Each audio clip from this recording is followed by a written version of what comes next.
Bonjour à tous, aujourd'hui je vais vous raconter une histoire.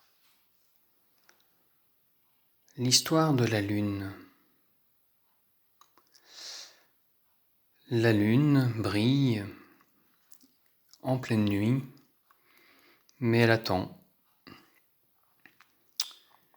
Elle est même inquiète, c'est une attente faite d'indécision, d'inquiétude, voire de peur.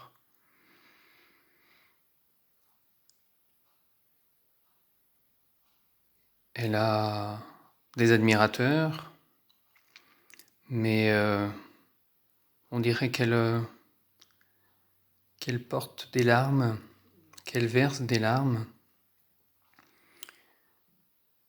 D'un côté, sa partie organique, vivante, matérielle, semble fermée.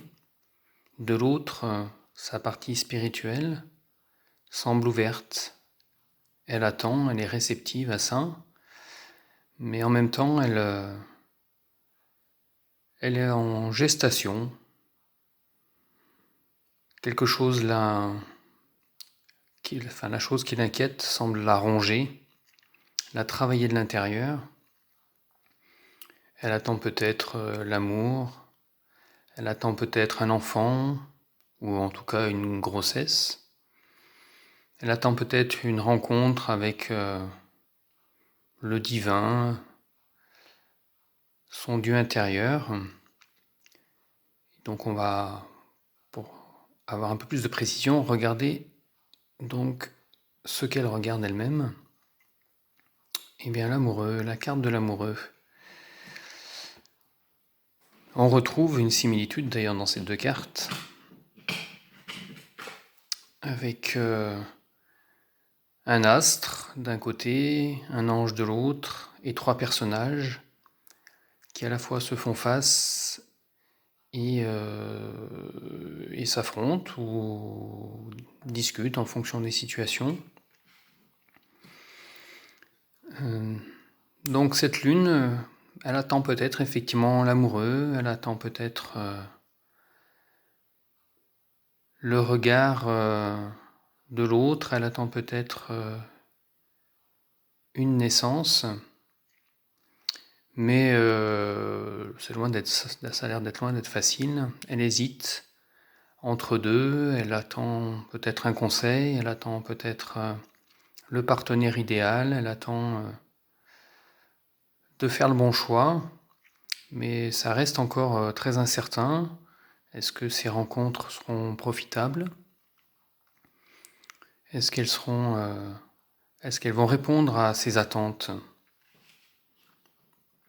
Et donc le personnage central regarde aussi à gauche. Alors il peut regarder effectivement le personnage de gauche, mais j'imagine plutôt qu'il regarde au-delà de la carte pour voir effectivement, parce qu'il est toujours en attente, qui vient à sa rencontre. L'empereur. L'empereur, effectivement, alors la lune peut être bien sûr une femme, elle peut être aussi la partie féminine d'un homme, et l'empereur peut être lui aussi effectivement un archétype masculin, mais peut aussi représenter un partenaire féminin. Donc notre lune, effectivement, rêve de l'empereur, qui, on peut le comprendre, peut lui apporter du coup la sécurité, la stabilité, mais lui-même est à la recherche aussi de spiritualité, lui-même couve. On voit sa partie finalement féminine, l'aigle, là, couve un œuf. Donc à la fois il regarde la partie matérielle, son domaine, son travail, donc il est rassuré par rapport à ça, mais il a besoin aussi, lui, de voir plus loin et de regarder au-delà de son monde, de son territoire. Peut-être qu'effectivement, avec la rencontre avec la Lune, peut apporter, on va dire, la sécurité pour l'un et la nouveauté,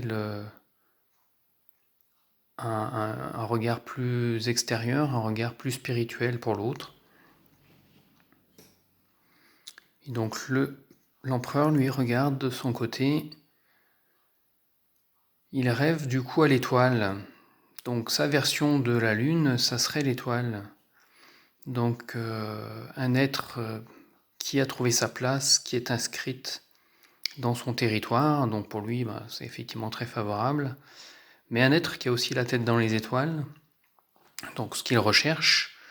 Donc si la Lune, l'étoile peut être la version, on va dire, stabilisée de la Lune, la version rassurée de la Lune, et on retrouve là aussi, donc, comme l'étoile polaire, là, l'étoile du berger qui guide notre personnage, et donc le personnage central et les deux genres, les deux vases là, qui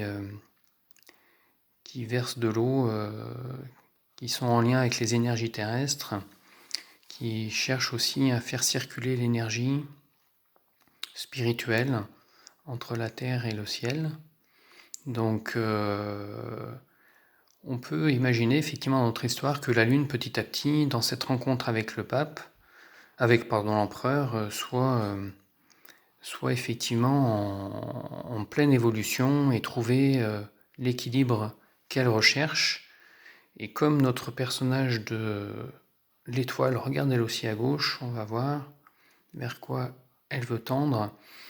Et bien ça nous permet effectivement de trouver la solution à nos deux protagonistes, la Lune et l'Empereur, qui, en canalisant à travers la Maison Dieu, en canalisant leur énergie céleste et leur énergie terrestre, en lâchant prise l'un et l'autre, se reconnectant avec la Terre, se libérant de tout ce qui pouvait être enfermé et bloqué, chacun à son niveau, donc en reconnectant l'ensemble. Donc les larmes de la Lune se transforment ici en confetti, et on retrouve de la joie dans la Maison Dieu. Donc cette Lune qui était inquiète, en gestation d'un amour et d'un projet, un projet donc peut-être aussi de maternité ou de paternité pour le cas d'un homme. Donc on peut imaginer effectivement que grâce à cette Maison Dieu, le projet, le couple puisse accoucher de quelque chose, que ce soit d'une histoire à deux, d'un enfantement, et retrouver en tout cas la plénitude et la joie qu'ils avaient envie de trouver donc pour équilibrer leur vie. Voilà pour cette histoire, et merci à vous de votre écoute.